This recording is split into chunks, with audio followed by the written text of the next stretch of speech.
Here's a poem for you by Lao-Tzu, the legendary poet and philosopher of ancient China. It's a translation by Gia Fu Feng and Jane English. A man is born gentle and weak. At his death, he is hard and stiff. Green plants are tender and filled with sap. At their death, they are withered and dry. Therefore, the stiff and unbending is the disciple of death. The gentle and yielding is the disciple of life. Thus, an army without flexibility never wins a battle. A tree that is unbending is easily broken. The hard and strong will fall. The soft and weak will overcome.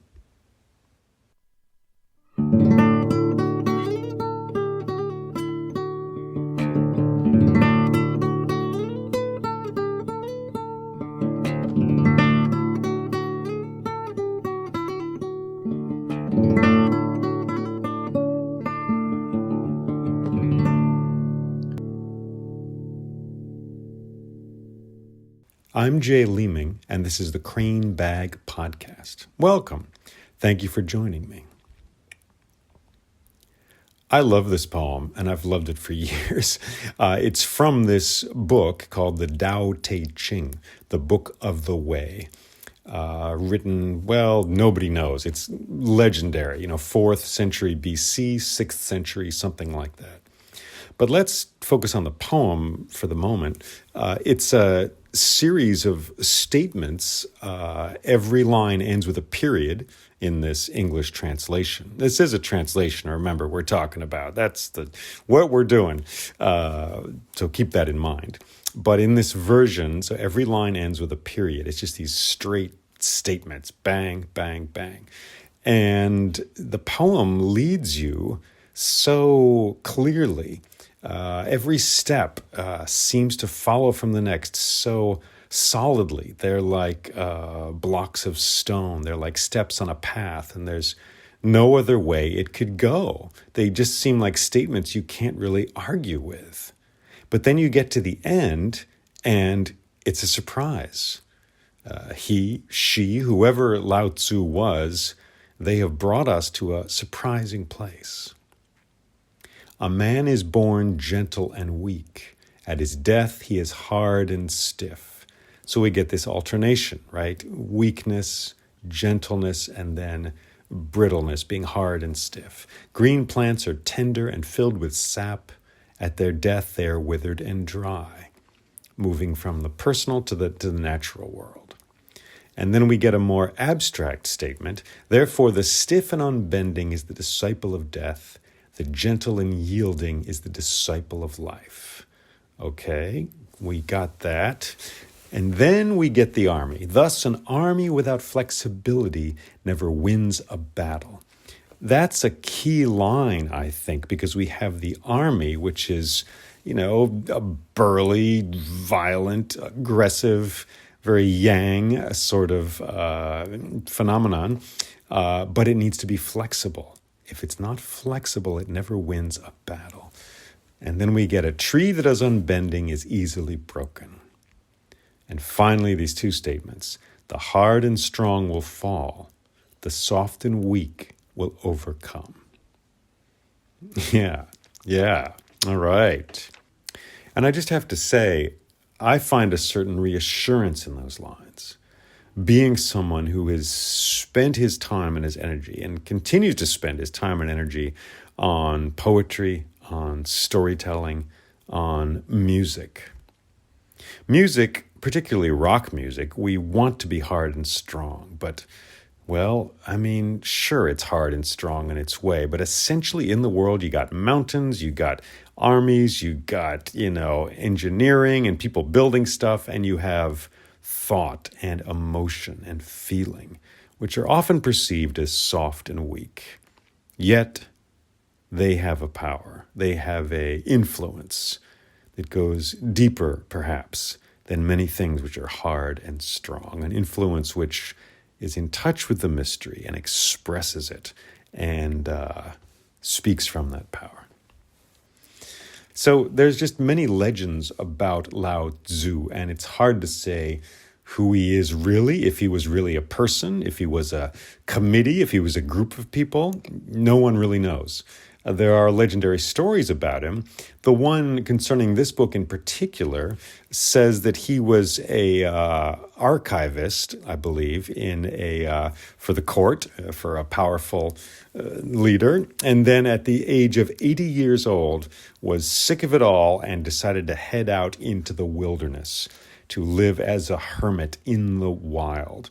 And as he is leaving society, as he's going through the gate, the guard there at the gate recognizes him as this person who's worked for the emperor for so long, and thinks to himself, wow, this guy's got some wisdom. And he asks the man, this legendary Lao Tzu, to write down his wisdom before he heads out into the wild, before he just gives up on political, worldly life. And the book which Lao Tzu writes is this very book, the Tao Te Ching. So you can look this stuff up, and there's all kinds of problems with that story. But what's right about these legendary stories is they teach us something about who people have wanted him to be for many years, perhaps.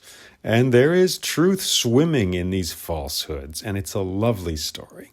And it's a classic story. I mean, we see this all the time in Chinese poetry. The academic, the administrative people, the bureaucrats who work for the government, you work in the office, seeking money and fame to a certain extent, seeking a good name at the very least. And then you get sick of it and you're like, screw it, I'm heading out to the wilderness. I'm going away. That impulse is seen throughout Chinese poetry, in my experience, from what I've read of it. So I know that impulse. Maybe you do too. You know, you're answering those emails, you're going to work, you're getting money, you're driving your car, and then some voice in us is just like, forget it, I'm done. I'm getting out of here. I'm going to the mountain. I'm going to the sea. I'm going to the wild. I'm getting away from all of this people stuff to get in touch with something deeper, right? Deeper. I say this kind of thing. I think of myself in a cabin, an unheated cabin in Vermont. Winter was starting to dig in, to sink its teeth into the world. And it was getting hard to stay in that cabin. And I'm up there writing poetry in a little loft, wearing like 2 winter coats and 3 hats. And I mean, this is kind of embarrassing, but typing on an old laptop. I mean, man, if you're going to let go of civilization, just let go and use a pencil, man. But for whatever reason, I was typing. I had like a long poem I wanted to cut and paste or something like that. Anyway, I'm up there and it's getting colder and colder. And then, well, I went and did something else. I was temping in New York City at the time, and then alternating that with spells in Vermont, house sitting at various places in the forest, which was a beautiful thing. So during that time, I discovered this translation of the Tao Te Ching, and it spoke to me, this seeking after some truth beyond it all, beyond this silly sort of human world, which, well, it isn't always silly. It's beautiful. It's gorgeous. It's where life happens. But I think you know where I'm going. I think you know what I'm saying. Seeking after some deeper reality. And so these poems speak to me in that way, and I love them for that. So let's look at another one of these. This is the whole book, the Tao Te Ching, is 70-something poems, 76, 79, something like that. Here is the very first one, which is also just a kind of a head-twisting type of poem. I should say the Tao Te Ching. Tao means basically the way. It's Taoism comes from that, the study of the way, basically. So here's poem number 1. The Tao that can be told is not the eternal Tao. The name that can be named is not the eternal name. The nameless is the beginning of heaven and earth. The named is the mother of 10,000 things. Ever desireless, one can see the mystery. Ever desiring, one can see the manifestations. These two spring from the same source, but differ in name. This appears as darkness, darkness within darkness, the gate to all mystery. Yeah. The Tao that can be told is not the eternal Tao. That's how it begins. He's writing a book here. This is a book we're reading about the Tao, and the first line says, anything you can read in a book about the Tao is not the Tao. Can you imagine? Imagine if you go to a swimming class, and the guy's got a chalkboard, and he's like, anything I can write on this board, anything I can tell you about swimming is not real swimming. Well, that's a pretty obvious example. It's clear, but it's kind of obvious because the water is where swimming really happens. But you could imagine a philosophy teacher saying that. The philosophy I can talk to you about is not actual philosophy.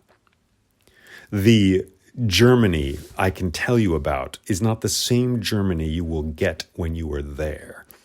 It's that kind of a thing. He's saying this talking is talk, and the actual thing is something else. But we need the talk. We are going to talk. We need these poems. These poems help us.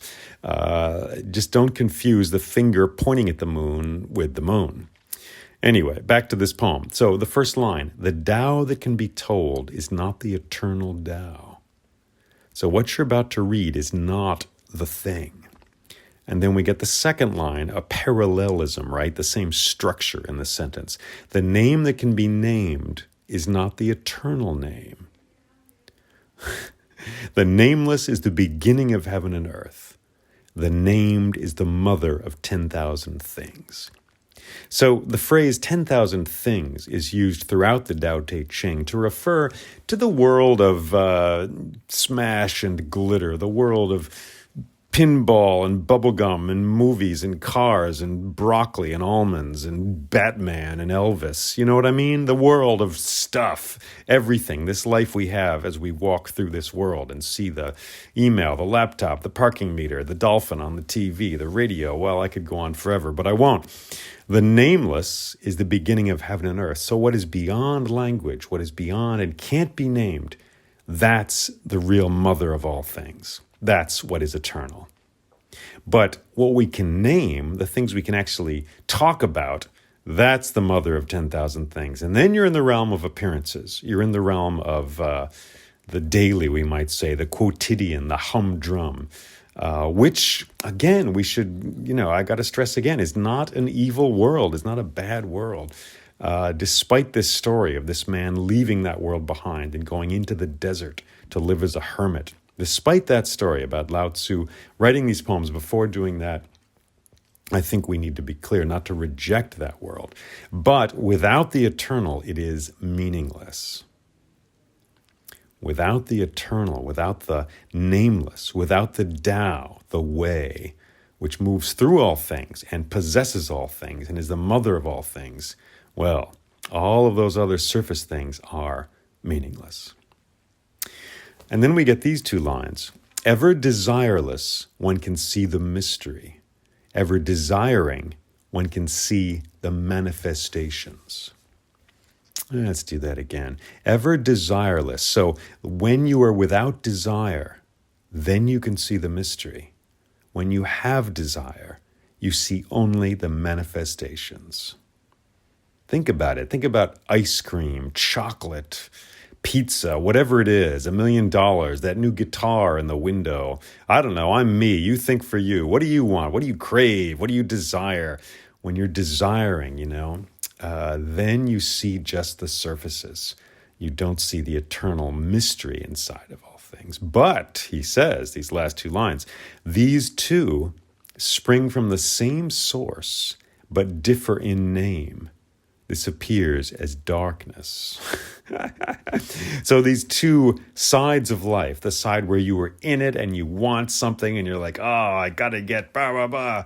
And the side where you are apart and you're detached and you're in tune with some deeper level. Those two ways of being in the world, they spring from the same source. And that is a mystery. This appears as darkness. Darkness within darkness, the gate to all mystery.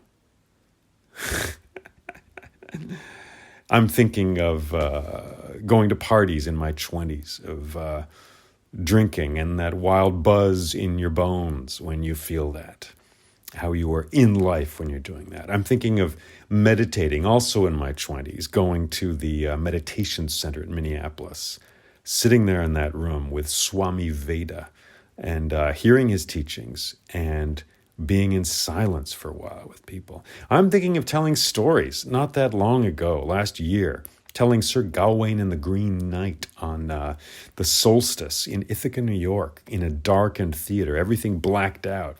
And we finished telling the story. Well, I finished telling the story. And we sat there in the dark for 5 minutes. And it wasn't uncomfortable. It was something the whole room wanted. In the hubbub of the season, of the Christmas season, buying things, traveling, going on planes, on buses, driving to visit family and friends, buying presents for Hanukkah, for Christmas, for all these things. In the midst of that hubbub there, on the winter solstice, we all sat in that theater. I was the storyteller. I was sort of driving the boat. Even though I try not to drive the boat, I try to be driven. But I felt the silence in the room, and it felt right. And so I waited. And we sat there for 5 minutes or so. And then I picked up a guitar and the world began. I'm going to read that first poem one more time. A man is born gentle and weak. At his death, he is hard and stiff. Green plants are tender and filled with sap. At their death, they are withered and dry. Therefore, the stiff and unbending is the disciple of death. The gentle and yielding is the disciple of life. Thus, an army without flexibility never wins a battle. A tree that is unbending is easily broken. The hard and strong will fall. The soft and weak will overcome. Thank you for joining me. Take care.